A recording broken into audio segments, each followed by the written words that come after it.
જામનગર શહેરમાં સાંસદ ખેલ મહોત્સવ 2024નો સાંસદ પૂનમબેન માડમના હસ્તે દબદબાભેર પ્રારંભ કરવામાં આવ્યો હતો। ઉલ્લેખનીય છે કે જામનગર સહિત ગુજરાતના તમામ સંસદીય વિસ્તારમાં સાંસદ ખેલ મહોત્સવ યોજવામાં આવી રહ્યો છે। તેના ભાગરૂપે જામનગર અને દેવભૂમિ દ્વારકા જિલ્લાના સંયુક્ત ઉપક્રમે સાંસદ પૂનમબેન માડમ દ્વારા સાંસદ ખેલ મહોત્સવનું આયોજન કરવામાં આવ્યું છે, જેને ખૂબ જબરો પ્રતિસાદ મળી રહ્યો છે। આ કાર્યક્રમમાં જામનગર મહાનગરપાલિકાના મેયર વિનોદભાઈ ખીમસુરિયા, ધારાસભ્ય મેઘજીભાઈ ચાવડા, શહેર ભાજપ અધ્યક્ષ ડોક્ટર વિમલ કગથરા સહિતના ભાજપના આગેવાનો અને મહાનુભાવો તેમજ ગુજરાત રાજ્ય રમતગમત અને સાંસ્કૃતિક વિભાગના અધિકારી સહિતના મહાનુભાવો ઉપસ્થિત રહ્યા હતા।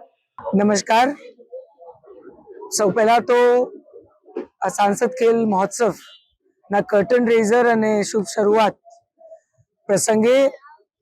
આયોજિત આ પ્રેસ કોન્ફરન્સમાં અને પ્રેસ બ્રીફિંગમાં હું આપ સૌનું સ્વાગત કરું છું।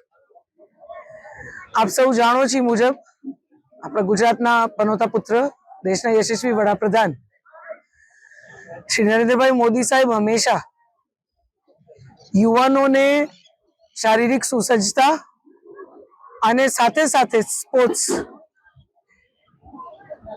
ના આગ્રહી રહ્યા છે કે રમત ગમતમાં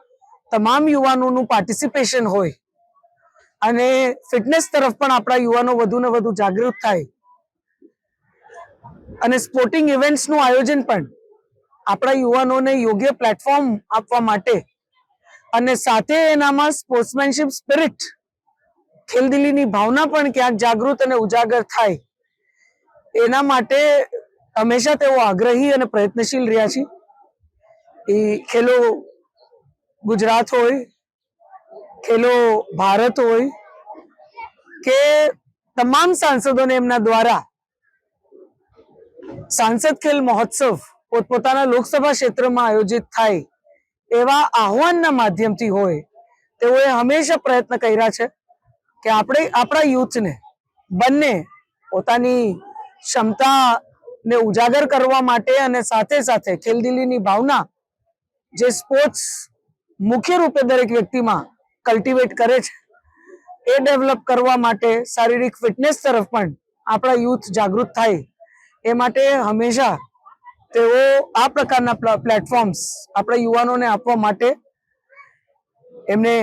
ઘણા બધા એવા આયોજનો, યોજનાઓ અને કાર્યક્રમો બે રાજ્ય સરકારમાં તત્કાલીન મુખ્યમંત્રી તરીકે હોય કે હાલ આપણા પ્રધાનમંત્રી તરીકે હોય એમને સતત આપણા રાષ્ટ્રમાં પ્રયત્ન કર્યા છે। એમના આ જ આહ્વાન સાંસદ ખેલ મહોત્સવ કે દરેક લોકસભા ક્લસ્ટરમાં આ પ્રકારનું આયોજન થાય અને સમગ્ર સંસદીય ક્ષેત્રમાંથી તમામ યુવાનો હોય કે તમામ નાગરિકો હોય એ પોતપોતાની રુચિના રમત ગમતમાં ભાગરૂપ રહી શકે એ પ્રકારની વ્યવસ્થા ઊભી કરવામાં આવે, એમના આ જ અનુરોધને ધ્યાનમાં રાખી અને જામનગર સંસદીય ક્ષેત્ર એટલે કે જામનગર અને દ્વારકા જિલ્લા માટે એક સાંસદ ખેલ મહોત્સવ નું આયોજન મારા દ્વારા કરવામાં આવ્યું છે, જેમાં રાજ્ય સરકારમાંથી માનનીય મુખ્યમંત્રી શ્રી, માનનીય રમતગમત અને યુવા સાંસ્કૃતિક મંત્રી ભાઈ શ્રી હર્ષભાઈ દ્વારા પણ આ આયોજન ખૂબ સુચારુ રીતે થાય એ પ્રકારે એમની સીધી દેખરેખ હેઠળ પણ આ આયોજન મારા દ્વારા કરવામાં આવ્યું છે। આપણે જોઈ રહ્યા છીએ એવી રીતે આપણી વચ્ચે રમતગમત વિભાગમાંથી પણ, ગાંધીનગરથી પણ અહીંયા આકાશભાઈ ઉપસ્થિત છે। બેન રમાબેન આપણા રમતગમત અધિકારી તરીકે આખા આ કાર્યને ઓવરલુક કરે છે, ત્યારે આપના માધ્યમથી હું જામનગર અને દ્વારકાના સર્વે નાગરિકોને, હું નાગરિકો એટલે ઉલ્લેખ કરું છું કે આ કાર્યક્રમ સ્વાભાવિક રીતે યુવાનો માટે તો છે જ, પણ ઘણી બધી એવી ગેમ્સ છે જેમાં બહેનો, ભાઈઓ બધા જ ભાગ લઈ શકશે, જેનું વિવરણ હું હમણાં તમારી વચ્ચે મૂકીશ। એટલે હું તમામ નાગરિકોને, આપણા તમામ યુવાનો હોય, દીકરા દીકરીઓ હોય કે આપણા સર્વે બહેનો અને ભાઈઓ, તમામ નાગરિકોને હું આહ્વાન કરું છું કે આ જે સાંસદ ખેલ મહોત્સવ છે એ સાચા અર્થમાં આપણે મહોત્સવની જેમ જ ઉજવવાનો છે। આપણે બધા સાથે મળી અને એક ઉત્સવ રૂપી સેલિબ્રેશન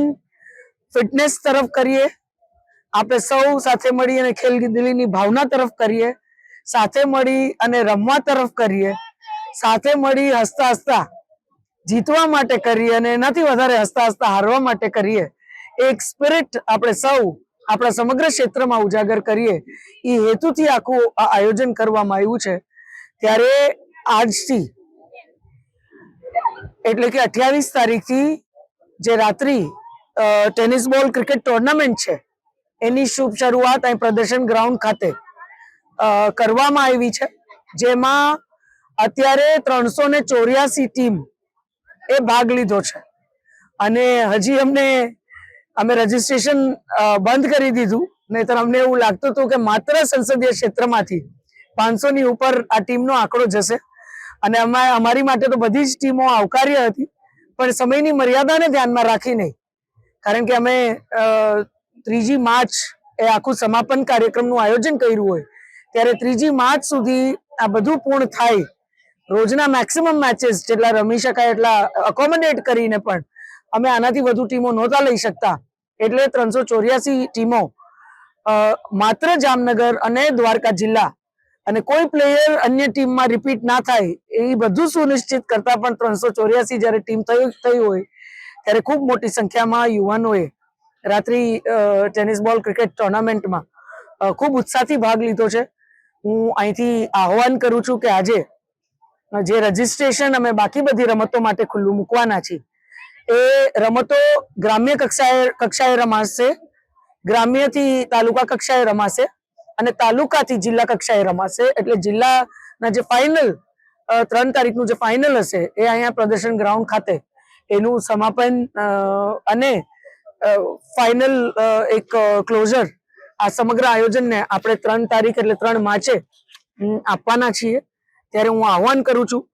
કે આ રાત્રિ પ્રકાશ ક્રિકેટ ટુર્નામેન્ટ સિવાય ની બીજી જે રમતો છે એ છે કબડ્ડી, ખોખો, એથ્લેટિક્સ જેમાં 100 મીટર, 200 મીટર, લોંગ જમ્પ અને શોર્ટપુટ આનો ઉમેરો કરવામાં આવ્યો છે. વોલીબોલ સીધી તાલુકા કક્ષાએ રમાશે, કારણ કે ગ્રામીણ કક્ષાએ બધે એ આયોજન કરવું શક્ય નથી, એટલે સીધી તાલુકા કક્ષાએ વોલીબોલનું આયોજન કરવામાં આવ્યું છે. પછી ગ્રામ્ય કક્ષાએ બહેનો માટે ઘણી બધી પરંપરાગત રમતો રાખવામાં આવી છે, જેમ કે રસાખેચ છે, નારગોલ છે, લીંબુ ચમચીની દોડ છે, સાથે કોથળા દોડ છે અને સંગીત ખુરશી એટલે મ્યુઝિકલ ચેર છે. એટલે હું બધા બહેનોને, ભાઈઓને અને યુવાનોને આ તમામ રમતોમાં ગ્રામ્ય કક્ષાએ એટલે ગામને આપણે ક્લસ્ટર તરીકે લીધું છે, ત્યારે તમારા ગામ કક્ષાએ, પછી તાલુકા કક્ષાએ અને જિલ્લા કક્ષાએ તમે મોટી સંખ્યામાં આ રજીસ્ટ્રેશન આજથી શરૂ થઈ અને 22 ફેબ્રુઆરી સુધી આ રજીસ્ટ્રેશન ચાલશે. ઓનલાઈન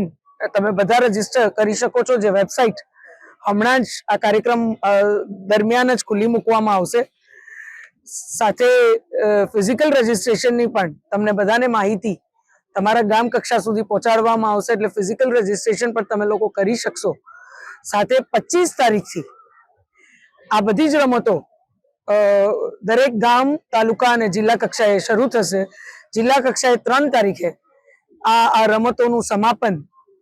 ની સાથે જ ફાઇનલ નું આયોજન કરવામાં આવશે. તો હું આપ સૌ જામનગર સંસદીય ક્ષેત્ર એટલે કે જામનગર, દ્વારકા જિલ્લા અને મોરબીની જે એક આમરણ જિલ્લા પંચાયત સીટ છે એ તમામ નાગરિકોને આપના માધ્યમથી આહવાન કરું છું કે આપ સૌ ખૂબ ઉત્સાહથી આપણા ખેલાડીઓને પ્રોત્સાહિત કરવા માટે પણ, અને મેં કીધું એમ એક મહોત્સવની જેમ આપણે સૌ આ આયોજનને ઉજવી શકીએ. બધાએ બાને ગ્રામ્ય કક્ષાએ હોય, ગામ કક્ષાએ હોય, તાલુકા કક્ષાએ હોય, ક્યાંય જિલ્લા કક્ષાએ હોય, આપણે સૌ સમાપનને દિવસે સાથે મળી અને આપણા ખેલાડીઓને પ્રોત્સાહિત કરીએ. વધુ ને વધુ પાર્ટિસિપેશન આપ સૌનું બહુ મોટી સંખ્યામાં માસ પાર્ટિસિપેશન ના માધ્યમથી આપણે આ આયોજનનો જે આખો હેતુ છે એ આપ સૌ ક્યાંક સિદ્ધ કરો, એને સાકાર કરો, એવી પણ હું હૃદયપૂર્વક આપ સૌને અપીલ અને આહવાન કરું છું. ત્યારે આ સાંસદ ખેલ મહોત્સવ ની સીધી પ્રેરણા અને માર્ગદર્શન માનનીય પ્રધાનમંત્રીશ્રીનું દરેક સાંસદોને છે. આજે જામનગર સંસદીય ક્ષેત્રમાં આ આયોજન કરવામાં મને જે કોઈ કાર્યકર્તા હોય, જે કોઈ વોલન્ટિયર્સે અને સમગ્ર રાજ્ય સરકારમાંથી રમતગમત વિભાગે અને એમના તમામ અધિકારી કર્મચારી ગણ, સાથે સાથે આપણું શૈક્ષણિક વિભાગના સર્વે ડીઈઓ હોય, ડીપીઓ હોય અને અન્ય રમતગમત સાથે જોડાયેલા વિભાગ સાથે જોડાયેલા સર્વે પ્રતિનિધિઓ હોય, એમનો વિશેષ આયોજનને અહીં સુધી પહોંચાડવા માટે અને આવતા દિવસોમાં પણ આયોજનને આગળ વધારવા માટે જે જહેમત એમને લીધી છે એ બદલ એમનો વિશેષ આ તકે આભાર માનું છું. અને સર્વે નાગરિકોને પુનઃ, સર્વે યુવાનોને, માતાઓ, બહેનો, ભાઈઓને બધાને આહવાન કરું છું કે આપણે બધા સાથે મળી અને સાચા અર્થમાં જામનગર સંસદીય ક્ષેત્રના આ સાંસદ ખેલ મહોત્સવને સાચા અર્થમાં એક સાથે મળી એક પરિવારની જેમ મહોત્સવનું સ્વરૂપ આપીએ અને આપણા યુવાનોને યોગ્ય મંચના માધ્યમથી ભવિષ્યમાં એક લિફ્ટ મળે કે જેના માધ્યમથી એ આપણા ક્ષેત્રનું પ્રતિનિધિત્વ આવતા દિવસોમાં આ મંચના માધ્યમથી પણ આગળ ક્યાંક કરી શકે, આપણે સૌ એનામાં ગૌરવ લઈ એ પ્રકારની વ્યવસ્થા પણ ઊભી કરીએ. ત્યારે પુનઃ આપ સૌ વધુ ને વધુ આ મહોત્સવમાં ભાગ લ્યો એવા આહવાન સાથે હું આપ સૌનો હૃદયપૂર્વક અહીં ઉપસ્થિત રહેવા માટે પણ ખૂબ ખૂબ આભાર માનું છું.